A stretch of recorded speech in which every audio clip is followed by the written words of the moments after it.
Wonderful. Thanks so much, and welcome to all of you to this week's seminar for the Humanities Research Fellowship for the Study of the Arab World. There are more participants I can see trickling in. My name is Martin Klimke, and I have the wonderful opportunity just to welcome you today and say how happy and grateful I am that we have a talk today by our new Humanities Research Fellow, Caitlyn Olson, who will be speaking about Creed for the Common Folk, Theological Literacy in Early Modern Morocco. And we have a very distinguished moderator today, our dear colleague Justin Stearns, a former head of the Arab Crossroads program. I know he's shaking his head, you can't see it, but he will be there in a second, who will moderate the session and also provide, as always, his wise comments. So thanks all so much for joining, all of you, and I hope you enjoy the talk today. Justin, over to you. Thank you, Martin. It's really a pleasure to have this role today. I'm just going to give you a few quick facts about Caitlyn, and then I'll let you to get into the meat of her presentation. So the most important things are that she just finished her PhD from Harvard this past August and defended, which is wonderful. The dissertation was entitled Creed, Belief in the Common Folk, Disputes in the Early Modern Maghreb, and she's now turning this into a book, hopefully during her time here at NYUAD. Her work is on the history and historiography of Islamic theology, the Maghreb, and the interactions of the Muslim religious elite with broader society. She just had an article published just a few months ago called Beyond the Abyssinian Turn, The Creeds of Muhammad bin Yusuf al-Sanusi, which came out in Studia Islamica. And that's the broader sort of the facts of Caitlyn's current professional profile. I'm going to now remark on a little bit on the curious fact that I have now known her for some 15 years, and that it gives me, in that context, immense pleasure to have her here today. She's also not new to NYUAD. She was here before, back in our older campus when we were downtown in Abu Dhabi, and she was as a global academic fellow when we still had those back in the day. And I am now, I promised her an embarrassing anecdote from, and I would feel that I was not living up to my role if I did not deliver. Back when she was an undergraduate at Middlebury, Caitlyn spent her junior year abroad in Spain when she was studying at the University of Cordoba. And at this point in time, she was fascinated with Ibn Rushd, and whom she would go on to focus on in her undergraduate thesis. And what this is, perhaps, I'm not sure if this fulfills everybody's understanding of embarrassing, but during that time, she was carrying out independent study with me from abroad. And because she had to be working in Spanish according to the requirements of the foreign study, she did all of the reading and all of the writing in Spanish itself, putting my own Spanish ability to the test.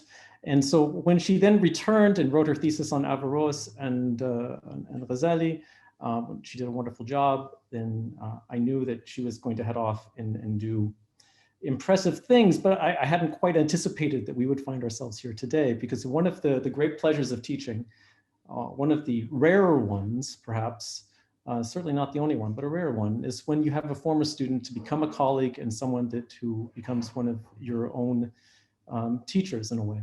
And it's so wonderful to have Caitlyn here today as a colleague, and I'm looking forward to learning from her today and going forward. So with that, I'm going to turn things over to Caitlyn, and I will jump back in at the end to moderate the questions. Great. Well, thank you so much, first off, to Alex and Raya and to Martin for coordinating the Humanities Fellowship, and to them and the technical team for coordinating the talk today. And of course, thank you to Justin for that introduction. I did give him the go-ahead on an embarrassing anecdote. Mostly I'm just embarrassed that as a junior in college, I had no idea what a huge task it was to ask him to put together this whole semester-long syllabus just for me in Spanish. So I really appreciated him going above and beyond as a teacher at that time and in all the intervening years since. And it's really an honor and a pleasure on my end as well to be here today. So let me just, with that said, pull up the presentation, share the screen.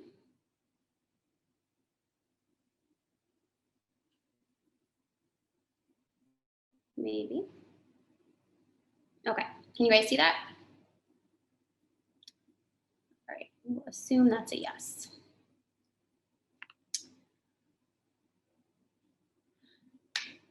This talk focuses on a little studied yet significant episode in Moroccan history, the campaign by a 17th century scholar in the southeast of Morocco to identify and to rectify creedal ignorance in his community, and the effort to counteract that campaign by other members of the scholarly elite. After addressing the matters of context and sources, I will be turning in the presentation to the intellectual and the social dimensions of both the creedal campaign and the response to it. In doing so, my aim is to shed light on the attitudes, arguments, and activities of the scholarly elite toward the creedal convictions of people in their broader communities. And some of the points that I'm going to be making resonate with previous research. In his work on popular culture in medieval Cairo, for example, Boaz Shoshan calls attention to the variety of ways that the elite responded to popular religious practices, from criticism to accommodation. And in this presentation too, I highlight divergent attitudes among scholars, showing that even as the language of elite and popular may be useful as a shorthand, it's not intended to render either category a monolith, nor to draw strict boundaries between them. And this is a point I'll return to toward the end of the presentation. Yet, whereas most studies of interactions between various factions of the scholarly elite and various factions of the broader Muslim populace have focused on arenas such as Sufism, preaching, storytelling, festivals, and saint veneration, this presentation deals with theology and creed. By theology, I mean the scholarly discipline of kalam in Arabic, and this is a discipline that draws on rational argumentation to arrive at claims about the nature of God and his messengers. By creed, I mean aqidah, which in the case of the material I deal with, refers to statements that shorten and simplify the findings of kalam theology into a series of simple, straightforward propositions about God and his messengers. Given that theology is often portrayed in secondary literature as dry, pedantic, and inaccessible, the idea that it had any relevance or reach beyond elite scholarly circles, even in simplified form, may come as a surprise. In fact, however, recent research into Ottoman history, led by Tiana Kristic and Derin Terzioglu, shows that the 16th and 17th centuries witnessed a heightened concern among the religious elite with promoting and enforcing creedal knowledge among the broader populace, as seen, for example, in the proliferation of Turkish language catechisms around Anatolia and the Ottoman Balkans. My work on Morocco shows the presence of similar phenomena during the same time period: increased production of short creeds and increased discussion of iman al-awam, or the belief of the common folk, whether in treatises or in fatwas.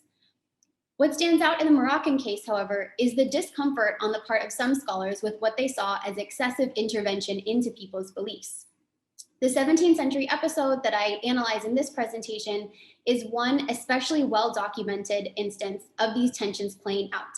And in discussing it, I aim to highlight the competing visions that Moroccan scholars put forward about the creedal status of people in their broader communities, the different ways that these scholars balanced values such as public order and the ethical obligation to ensure right belief, and the methods that they drew on to promote and enact their views.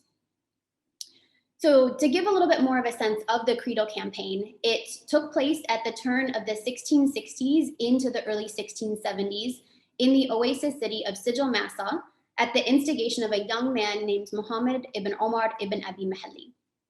According to Ibn Omar, his concern with creedal knowledge was sparked by an encounter, which we have recorded here. It took place in the month of Ramadan 1079 or February 1669, an encounter in which someone who was sufficiently educated as to have read through the Quran several times asserted that Ali ibn Abi Talib, the Prophet Muhammad's cousin and son-in-law, was himself a messenger of God. And this person went on to then conflate Muhammad, the Prophet, with God himself. Ibn Omar is horrified. He began to question other people in his community, and by his reporting, he found this type of creed-related ignorance to be widespread. At some point, he gains permission from the local authorities to set out on a teaching mission, but his campaign of not only teaching, but also questioning and disciplining people was deemed inappropriate by some of those same authorities and by other scholars who sought to shut it down. Before getting into the details of these events, I want to take a moment to explain where they took place, a little bit of relevant background, and to lay out the sources that I'm drawing on and how I'm reading them.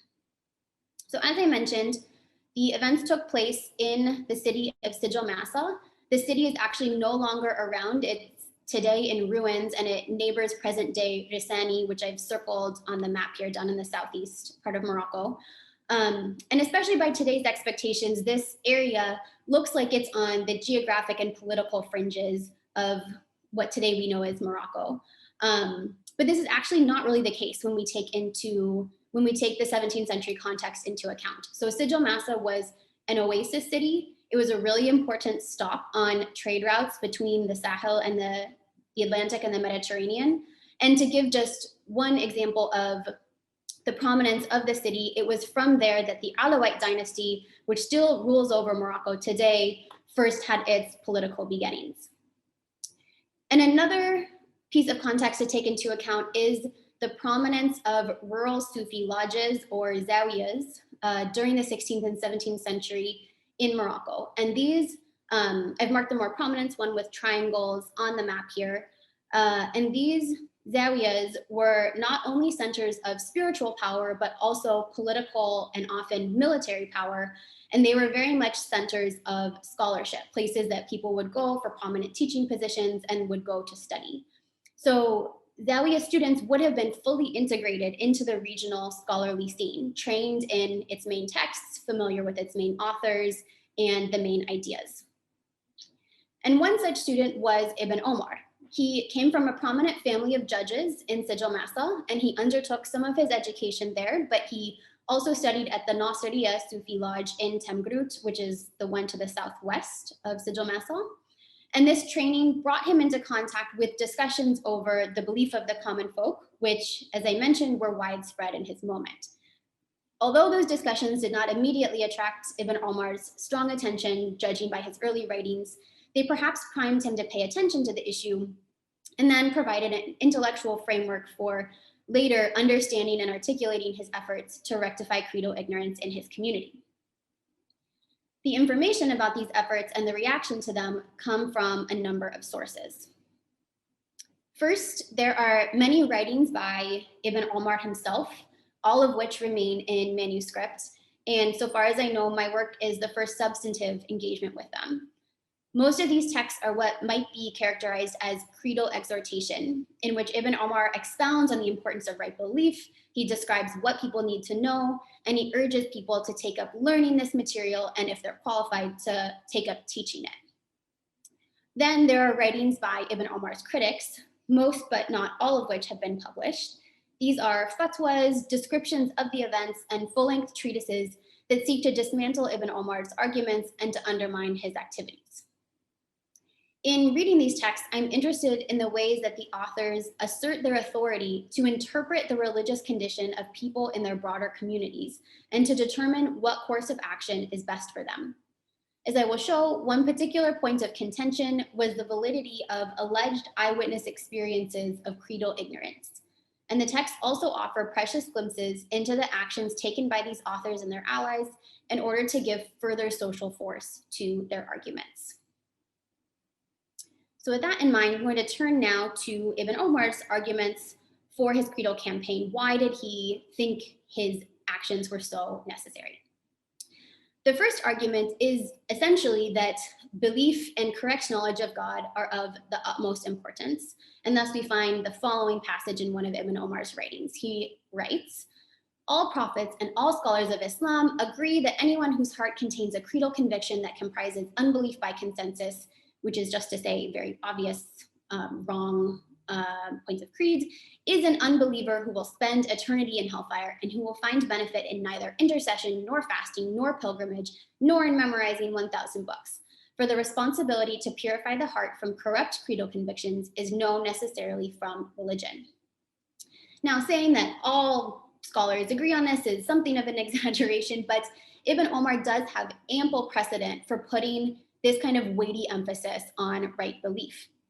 As with virtually all scholars of Morocco from around the 12th century onward, Ibn Omar was affiliated with the Ash'ari school of theology.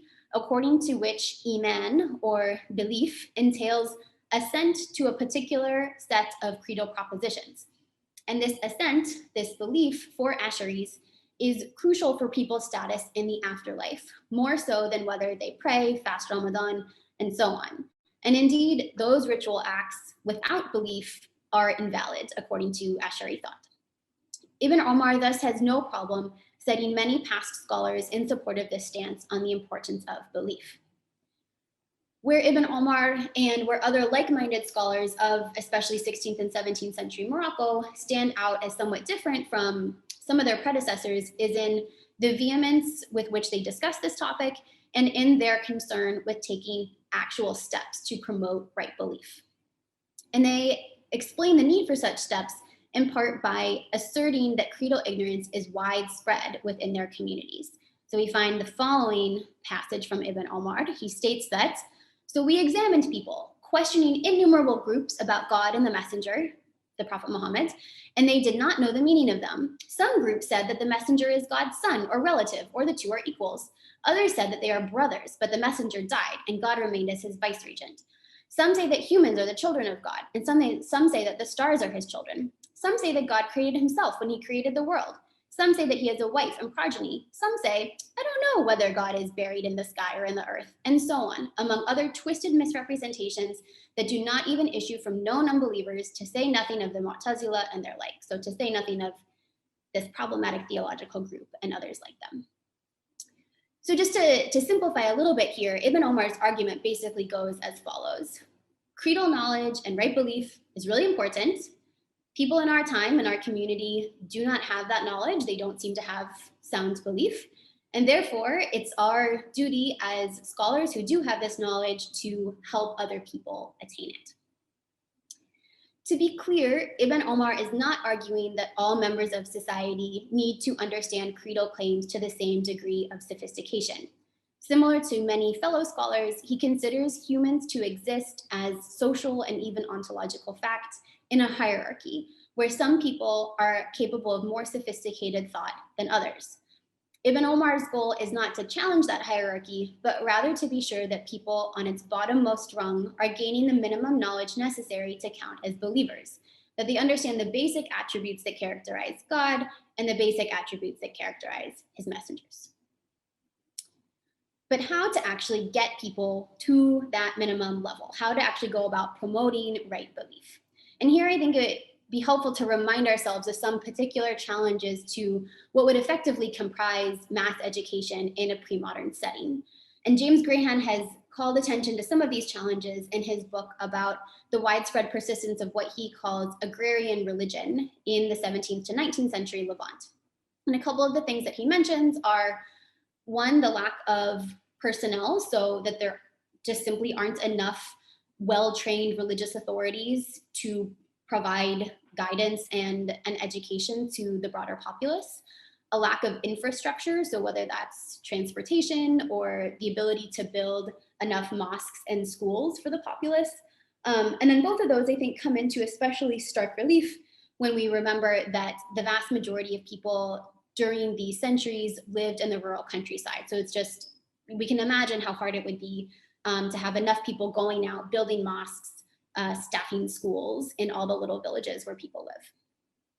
And to these challenges, I would add a further one, which is linguistic diversity. And this is something that comes up in Ibn Omar's frequent exhortations to teach people creed in whatever language they understand. Walau bishliha, he often says, even in shliha or even in Tashalhit, which is the non-Arabic language spoke in the region around Sijil Massa. Notwithstanding these challenges, Ibn Omar and his followers do set about their effort to ensure that everyone in their community has sound creedal beliefs, and they have a couple methods that they use in going about this. So one, of course, is the writing and dissemination of texts, getting Ibn Omar's ideas down on paper and trying to get them into circulation. More locally, they engage in questioning people. And as far as I can tell, the questioning was not terribly systematic. Ibn Omar will occasionally just sort of mention these little anecdotes. So just to give one example, he mentions that there are two men, they're anonymous, who are on their way to visit the tomb of a saint, and another man, also anonymous, stops them and asks, is the Prophet Muhammad superior, or are these saints that you're going to visit superior? And the two men are unable to answer the question, and their ignorance is revealed. So we don't get much of a sense that this is systematic questioning. It seems to sort of be on the spot, proactive types of interactions. But of course, the goal is not just to expose ignorance, but it's also to correct it, to rectify it. And the main way that that happens is by teaching people.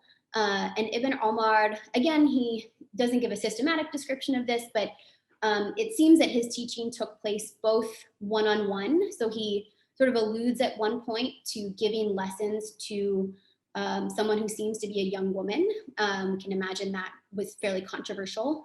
And he also describes public teaching, that he made a habit of teaching people a short, accessible creed that he himself had composed from one of the main mosques in Sijil Masa after the evening prayer. He would do this on a regular basis. Ibn Omar also exhorts other people to take up this questioning and teaching, and he seems to especially hope that heads of households will, once they have sufficient knowledge themselves, take responsibility for members of their family and other people under their guardianship, making sure that they have this baseline level of knowledge. And finally, there is a disciplinary component to the campaign. In particular, Ibn Omar and his followers refuse to eat meat that has been slaughtered by people whom they deem to be ignorant of creed. They declare that anyone who's found ignorant of creed and who's married ought to have their marriage annulled until they gain a basic level of creedal education. And Ibn Omar at one point suggests that he tries not to even speak or interact with people whom he knows to be ignorant of creed. So what we clearly see are these efforts to create a sort of in-group and out-group based off of creedal knowledge and through taking these social actions. Now, it might not be surprising that these actions caused quite a stir in Sijil Masa, quite a disturbance, and not everyone was very happy about that. And we have extant writings by 3 critics of Ibn Omar. 2 of them are, in fact, 2 of the major figures of 17th century Moroccan history, the polymath Al-Hassan al-Yusi, and a famed travel writer, Abu Salim Abdallah al-Ayashi. And the 3rd person is a local figure in Sijil Masa named Mubarak al-Anbari. So I'm just gonna discuss a little bit their intellectual rebuttals to Ibn Omar, and then also some of the steps that they drew on to try to counteract his campaign. So what's interesting about their arguments against Ibn Omar is that they agree that creedal knowledge really matters. Again, all of these people are affiliated with the same theological school. They agree on the basic definition of belief. They even agree on what comprise the core creedal tenets that people need to know. And they agree on the importance of knowing those tenets for securing a felicitous afterlife.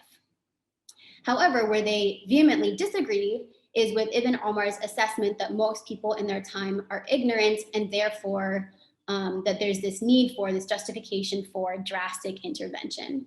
And they rebut Ibn Omar's claim in several ways, in particular by deflating the validity of his personal encounters with people. So I'm just gonna run through the first one here, actually. They point out the difficulty and delicacy of assessing another person's beliefs, specifically the misguidedness of conflating speech and knowledge. So Al-Yusi, for example, writes that Ibn Omar and his followers began questioning people about their creedal convictions and tasking them with answering and elucidating the correct position. When they come across someone unable to articulate what is in his heart, who stammers due to being caught off guard, they accuse him of ignorance and unbelief. Then they spread word that corruption has appeared in the people's creedal convictions. So the idea here is, okay, maybe you've talked to people, but just because you kind of freak them out or they don't have the ability to express these theological ideas, you shouldn't leap to conclusions that that is indicative of internal ignorance or a lack of belief on their parts. I think I'm actually going to skip this middle one for the sake of time. But the other main point to be made is that these critics were actually quite confident that the broader Muslim populace are in fact sound believers. And their rationale is that all humans are born with a latent, innate capacity for belief. And this latent belief does need to be activated in some way, but it's actually quite easy and quite common for it to be activated, especially for people who are living in Muslim societies. So Al-Ayashi, for example, writes that once you know that the reasons for cognizance of God and for distinguishing him are many and uncountable, you know that there scarcely exists a rational person with faculties of distinguishing God from other entities, on whose tongue God is frequently invoked and who attributes to him many acts such as creation, death, and life, and yet for whom God is not distinguished. So he's basically saying there's so many ways that people will come into contact with correct claims about God that, of course, internally they are going to be on sound footing. And there's a further implication from this point, which is that given that according to this perspective, people are on sound creedal footing, one should be really cautious about exposing them unnecessarily to complex ideas that may confuse them or arouse doubts. So according to this perspective, it's not just that Ibn Omar was doing something unnecessary, kind of over the top. He actually could have been engaged in very harmful behavior by questioning people, by engaging in this teaching. He's exposing people to new ideas and new vocabularies that they might find confusing, and he might be sort of pushing them from the sound state they were in into a state of doubt, which is very problematic. And turning now to some of the actions that these figures took to try to counteract Ibn Omar. Again, of course, the texts themselves are a method for counteracting Ibn Omar's claims and activities. We have here a page from some fatwas that were written by Al-Anbari. Another method that the opponents of Ibn Omar tried was one-on-one negotiation. So Al-Yusi, in particular, he happened to be traveling through Sijil Masa at the time that all this was going on. And he actually went to Ibn Omar to say, basically, hey kid, let's maybe rein it in a little bit here. You're kind of out of line. Was not a successful conversation. And so another tactic that they tried was to themselves reach out to the common folk or the broader populace. And again, we have the example of Al-Yusi placating people who came to him with all these anxieties, saying, we're hearing that we're unbelievers, is this true? And he comforts them. But none of these tactics seem to be successful. And so ultimately what happens is that a tribunal is convened by the municipal authorities, by the local representative of the Alawite dynasty, who this person directs another scholar to, at this big gathering, all these people are in attendance, directs a scholar to confront Ibn Omar. This person basically says, haven't we told you already not to go around calling people unbelievers? What are you doing? And somewhat disappointingly for the historian, Ibn Omar does not put up too much of a defense. He, according to the account, which is by one of his critics, he sort of backs down without offering any real argument. So of course, at this point, we might wonder, what was the outcome of all of this? Were the efforts to counteract Ibn Omar's campaign successful? And I have to say, it's not terribly clear from the research I've done so far. What I can say is that Ibn Omar's writings are extant, at least in small numbers, in libraries around Morocco, indicating that they did have some circulation around the region. And his ideas especially took hold to the south of Morocco, across the Sahel, and in West Africa, where we find a great number of manuscript copies of his writings, as well as evidence that people in that region were actually taking up his ideas and enacting them. Now, with the 1 or 2 minutes that I have left here, I want to finish by gesturing toward what Jack Tanis calls the dark matter of history, which is to say the actions and perspectives of people who left no written record. So specifically, we might well wonder, what was the role of the non-elites, anyone who wasn't authoring a text in this episode in Sajal Massa, what did they make of it? What did they think about it? And it's hard to get at answers because these are questions that the authors who were penning treatises were not terribly interested. But by sort of reading around the edges and even reading against the grain, we can pick up on some insights. And I want to highlight 2 points here in particular to conclude. The first is that the reactions of the non-elite is varied as those among our elite authors. So Ibn Omar mentions, for example, some people who, according to him anyway, were very grateful and eager to learn. But he also complains about other people who seem to take no interest at all and have no interest in their creedal duties.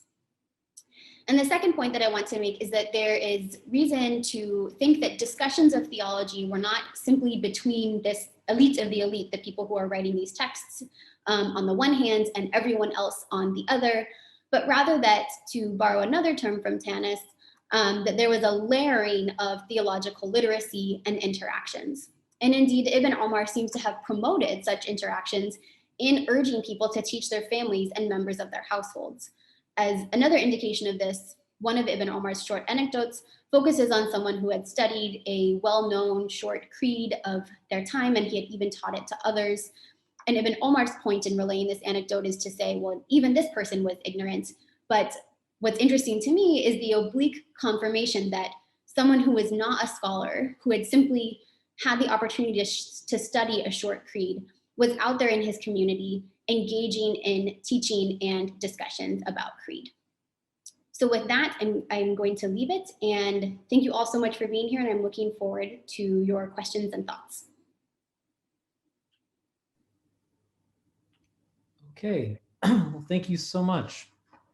I think we're going to go. We already have some questions waiting for us. So why don't we jump right in and make a good use of our remaining time. The first question relates to which canon or set of beliefs Ibn Omar was referring to. Was there a common consensus? To what extent did that consensus on what we might call with the shorthand an orthodox or correct understanding, to what extent was it connected to political power at the time, or to what extent was it a scholarly intellectual consensus? Yeah, that is a great question, and one that I was just revisiting a little bit this week. So I guess I'll answer in 2 parts. One is to say, I think there was quite the consensus, and I mentioned that even between Ibn Omar and his opponents, they seemed to largely agree on what it is that people need to know, and a very popular formulation for what people need to know in this era in the Maghreb, and especially in Morocco, is a formulation that was made particularly popular by a 15th century scholar, Muhammad bin Yusuf as-Sanusi. And this formula consists in stating the attributes that are necessarily true with regard to God. So it's necessarily the case that God is one, he's all powerful, he's all knowing, and then having some knowledge of the attributes that are impossible of God and those that are possible. And then the same for God's messengers. And so this is really sort of the popular formulation. So it's sort of a listing off of attributes of God and attributes of divine messengers. And this question about political, whether there's, the politics of the time affect this in any way. It's something I would like to pay more attention to, but I did go back and revisit Ibn Omar's creeds before this presentation just to check. And they just strike me as very ecumenical. Like they set themselves up as just having to do with these are correct Islamic beliefs. They're not trying to position themselves as Ash'ari, the Ash'ari Theological School, for example. I'm not detecting any sort of pointed oblique references to what other groups believe. My sense anyway is that these efforts were really about combating ignorance and not so much about getting our common folk on board with our creed as opposed to some other creed. Okay, good. I have a question, but I'm seeing that a lot of other people do too, so I'm going to jump to their questions and hopefully get in a word at the very end.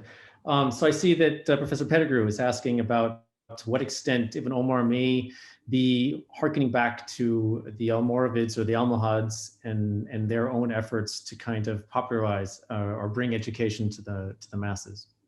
Yes, that is a great question and a slippery one. I would say the Almohads in particular were very well known. So for anyone who doesn't know, this is a 12th century dynasty that ruled over much of the Maghreb and Islamic Spain at the time. And they were very well known for composing short creeds that they required the populace to learn. I have to think that there's some lingering effects of that legacy, but especially because the Almohads, I think, become a little bit controversial in later centuries because their leader, Ibn Tumart, claimed that he was a messiah. People are not really stating up front that there's an Almohad legacy that they're drawing on, but there's certainly very resonant features. So the fact that the Almohads promoted teaching creed in different Tamazight languages, for example, is very resonant with this later call by Ibn Omar to teach people in whatever language they understand. So I have to think that, there's sort of some Almohadism in the air throughout the centuries, but it's hard to really pin down specifics. Got it. Thank you. There's a very nice comment by Dr. Abdullah Galadari, who remembers fondly, and just wishing you the best and thanking you for the presentation. And with that, I'll jump on to John's question about what you think of the possibility of using elite writings like that of Ibn Omar to reconstruct popular beliefs. Some of the things he says about local beliefs, like where is God buried, seem hard to believe. How much of this is exaggeration? Does he care at all about orthopraxy, or is it entirely about orthodoxy? Thanks. These are great questions, John. Yeah, I do think Ibn Omar especially gives us, well, I hesitate, some insights into people's beliefs, but he will give us sort of lists like this of the type of ignorance he claims to come across. And it is hard to know what to do with it. On the one hand, it's sometimes framed in sort of generic terms, saying God does not have a wife.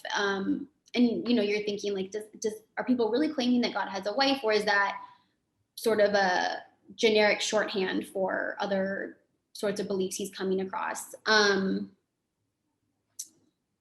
Yeah, I guess I haven't really sat as much as I would like to with this question of, is this exaggeration or is this actually offering us some sense of what people thought? I mean, I've been revisiting a little bit James Graham's book, which I mentioned, which makes a pretty strong claim that even in the 17th to 19th centuries in the Levant, that what we might call scripturalist Islam or Orthodox or elite Islam just did not penetrate that far down into especially rural society. But yeah, I think it's a tough question.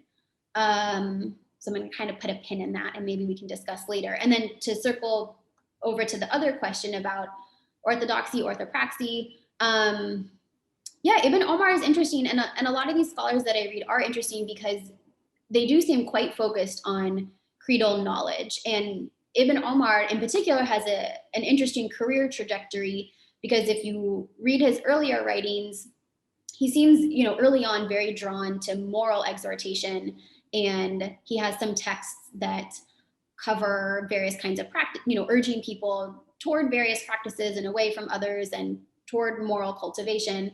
And then he has this section of one text where he relates this story about the Ramadan encounter where he realized the extent of creedal ignorance. And he says that at that time, he just shifted his focus solely to creed, saying, this is such an urgent matter that everything else kind of falls away. Like, we're doing some triage here. We really need to focus on this. But certainly there are, and I'll wrap up with this, like there are other texts that with like-minded authors who are also promoting correct creed and right belief, where they sort of start off with that and say, okay, and once you're good to go with those, here's then how you do these ritual practices. Here's how you pray correctly. Here's how how you do this and that. But even their creedal knowledge and belief is foregrounded and prioritized as like, this is the #1 most important thing, and then you can get to these other components. Excellent. Okay, Dr. Augustin Jomier has 2 questions for you. Well, the first one being, is there a specific concern in Ibn Omar's writings about women, about either in their ignorance or in training them, and in those of his interlocutors?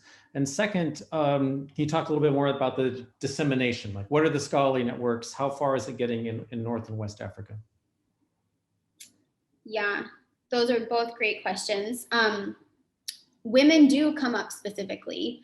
And the sense that I get from reading the text is that actually one point that Ibn Omar was criticized on was that he was teaching women, sort of encouraging women to seek out teaching, that he himself seems to have engaged in teaching women. He states that he would teach them from behind a hijab, like that there is some kind of partition between them, which is sort of a little interesting tidbit. But his opponents seem to be quite uncomfortable with this. And Ibn Omar's rebuttal to them is, you allow women to go on the pilgrimage, you allow them to attend weddings, they're out at these parties. How can you then turn around and say that they shouldn't engage in the most important religious duty that they have? And this is actually a recurrent theme in other like-minded scholars' writings in the 16th and 17th century, saying, women, like, you should be really careful to teach women this, and if you can't, like the husband or the father, if you're not able to teach them, you need to let them leave the house and go seek out their creedal education, because this is just so important. And then in terms of dissemination, so my project so far has kind of stopped with this episode, so I don't have a really thorough answer to that. But yeah, so I guess I don't know exactly the networks that would bring Ibn Omar's texts down into the Sahel, but we find references to this episode in the writings of, for example, Othman Danfodio, who states that these ideas first originated in Sijil Massa and they somehow came down, and now we're dealing with all these people who are trying to enact them here. So I do think that would be an interesting next step to take, to try to figure out, well, who exactly and how exactly did they spread throughout the region. Excellent. I'm just going to keep running on because we keep getting questions, which is wonderful. So from Dr. Zakaria Hubba, so are there any references in Ibn Omar to the sort of a creedal Qasida culture? The notion like a Hizb and Hizb Tawheed of using, the Qasida form as in terms of teaching, studying creed. Like a general versification form, or Qasida specific? I guess so. With the reference that perhaps of taking Sanusi and putting it into his understanding or his creed into a Qasida form for broader dissemination. Well, I'm ashamed to say my poetic knowledge will fail me here, so I don't know about a Qasida form specifically, but I should have mentioned that Ibn Omar's short, accessible creed that he teaches after the evening prayers is in a versified format. Okay. So certainly it is the case that you find creeds that are versified. I'm not a poetry expert. I don't know how poetic they are, but I think there's a sense that that format is helpful for memorization and accessibility. Right. I think that's more the question, instead of the aesthetic aspects, to what extent it falls more broader into a tendency of using short qasidas to disseminate knowledge. But straight on to Yan. Hi, Yan. It looks like Ibn Omar's opponents, reading now, were primarily concerned because they regarded his activities as a threat for social coherence. Is that the case? Or to what extent is their opposition also motivated by a general rejection, typical for Asharis, of the practice of tafkir? Is there any discussion about the legitimacy of tafkir in the sources? I would say it comes up, that seemed to be more of a secondary discussion. I think the main point that they're trying to make is the one that I've highlighted here, that most people, you're misinterpreting these interactions. Most people are on sound creedal footing. But yes, and sometimes they're framing it as, you're going around doing takfir. And there's, Ayashi in particular, I think, has some discussion of when do we takfir to people, on what basis do we do that, and arguing that people's ignorance certainly does not merit this type of behavior, but that does not seem to be the main lens through which they're understanding what's going on, I don't think. Okay. While I wait to see if there are further questions, I'm going to jump in with some of my own. So I was just wondering more broadly, two of the things that come up here, or seem to come up to me, relate to the question of, or the broader status of theology in our understanding of Islamic studies, or how we look at religion in the Middle East, and that this, in terms of this opposition between orthopraxy and orthodoxy. And I was wondering if you could perhaps talk a little bit more about what you see your work doing as to complicating that narrative. I mean, one of the narratives that we've inherited is this notion of Islam being a religion of orthopraxy. And this, what you're saying, seems to be going rather against that, specifically in your answer just a few moments ago, where you were talking about that even in the case where correct forms of carrying out the prayer, for example, are important, even before that, it's important you have your understanding of the faith down properly. Well, yes. Thank you for the question. I don't know if I have. I mean, to what extent does that play into a broader shift in the field, if you see that play that forward? Or is that a kind of a stale, sort of a stale opposition? Does that not really exist anymore? Yeah, I don't know. I mean, I feel like you can certainly still come across, even very blatant statements of the primacy of orthopraxy, at least in generalist work. So there's one Intro to Islam book that I'm thinking of, I think written by a non-specialist, that like literally has a chapter titled Islam is a Religion of Orthopraxy and Not Orthodoxy. So I do think that notion is out there. And I think just by the sheer amount of scholarship in the field that gets devoted to law, and the idea that law is the discipline par excellence of the Islamic tradition.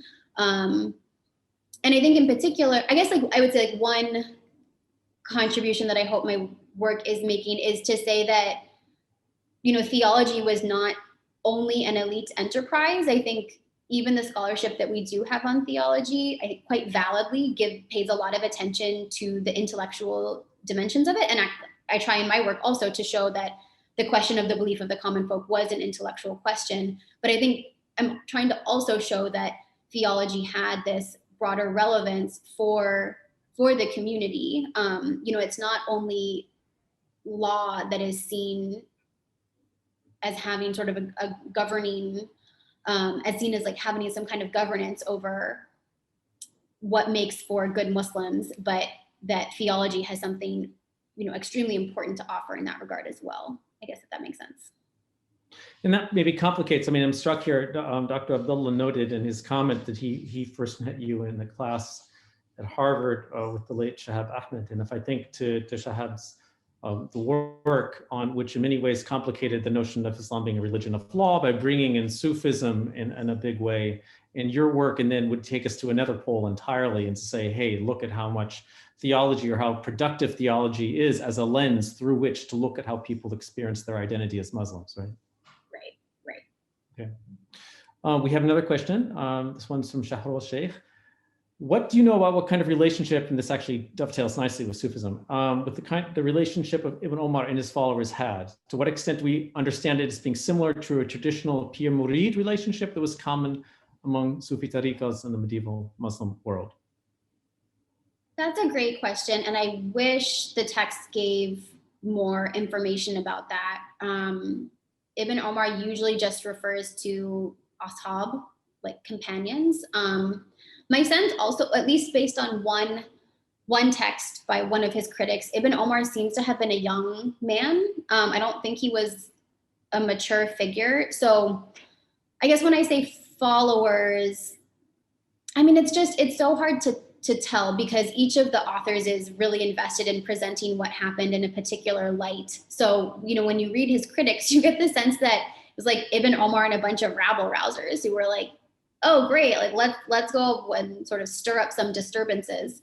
But other times, at least in Ibn Omar's writings, it seems like maybe some students were drawn to his ideas, but I don't get the sense that he was revered as, not even revered, but that he was any kind of sheikhly figure. It seems more, almost more in the vein of a popular preacher whose ideas and activities spoke to other groups in society, and they kind of got on board. And he's invested in exhorting them to take up his cause. So I think that's part of what he was doing, was trying to get people on board with him. But again, there's not any sense that there's kind of systematic practices for doing that. So he's not part of a defined Sufi order at the time that we can tell, or that's okay. Well, yeah. So that's another question entirely. So as I mentioned, he trained at the Nasiriya Sufi Lodge, and he seems to have. There's no information about whether he was inducted into the Nasiriya, but he did seem to have some kind of falling out with Ibn Nasr, who was the head of the Zawiya at the time. Kind of a twofold falling out. One is that, and it's hard to know if this is just sort of a generic story or what really happened, but that Ibn Omar called on Ibn Nasr to support his ideas and his campaign, and Ibn Nasr refused to do that, and there was this falling out between them. But it also seems like Ibn Omar was actually questioning some of the basis for Ibn Nasr's authority, saying, you're encouraging people to invest so much in dreams. If they dream of you, that will somehow benefit them spiritually. And Ibn Omar says, like, no, what they need to know is creed. Don't get them off track with these practices like dreams. They're sort of woo-woo. They're not really anything.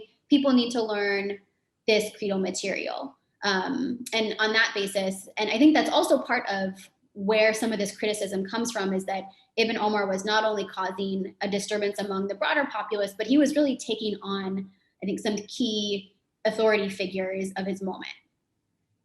Okay. Well, I guess the other major, I'll take my prerogative sitting here. The other major question I see, is beyond the orthodoxy question, is this broader issue of how we think about Islamic religious practice outside of the categories that are used by largely urban elites. So this is, again, kind of comparing what you're doing with both Jack Tennis's work and James Green's work, looking at both of these. And how do you see that? And to some extent, this also goes along with Shahab Ahmed's work. I mean, this idea of getting us away from understanding Islam as this elite, urban, highly literate discourse, and trying to look at it, I guess, more anthropologically, more broadly. And this whole episode, in some ways, opens that up for us, doesn't it? I mean, does it give us an opportunity to think a little bit more richly and broadly outside of those categories? Yeah, I would like to think so. And I mean, in some ways, it takes us back to John's question about,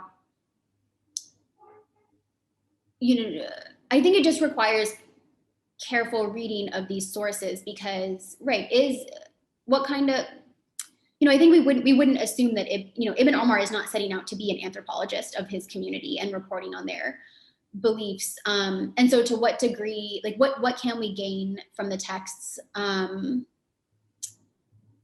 Yeah, and I tried to call attention to some of this at the end, and something that, for example, I find a little unsatisfying about James Greehen's work is that he, I think, exaggerates a little bit in portraying all of the common folk as like really just like totally disinterested in the urban scripturalist version of Islam. And I think we get a little bit more of a textured sense from Ibn Omar and his critics, again, as I said at the end, where it does seem like, some people were curious about theology and cared about this and wanted to engage in learning and even perhaps in teaching and discussions. And maybe we're not doing that with elite, but we're doing it amongst themselves. Whereas it does seem like other people, couldn't have cared less about what the religious authorities were telling them to do. So I think that's perhaps one contribution that can be made here, is even just in thinking about some of the complaints that Ibn Omar has, that people are not invested in this. Some of also the complaints that Al-Yusi has, where he says, people came to me and they were so anxious and worried. I think it's not too much to read between the lines of that to say, like, well, people were concerned about their status as Muslims and concerned about the knowledge that they had and what they needed to do to be of sound status in this life and then in the next life. Well, excellent, thank you. It also helps us, I guess, in passing, just to reiterate this whole idea that we can't just depend on these urban centers of knowledge production, but also how strongly the rural features in all of this, in terms of this, but as sources of knowledge, not as sources of unbelief, but as sources of both knowledge and unbelief, or at least as a site where these debates can take place. Mm-hmm. Well, I'm afraid that we've run out of time. So unless there's any last minute questions of anybody who wants to jump in, I think we all find that emoji that I can never find where we give you applause, and to thank you very much for your presentation and for this opportunity to talk more with you about your work. Thanks, Justin. Thanks, everyone.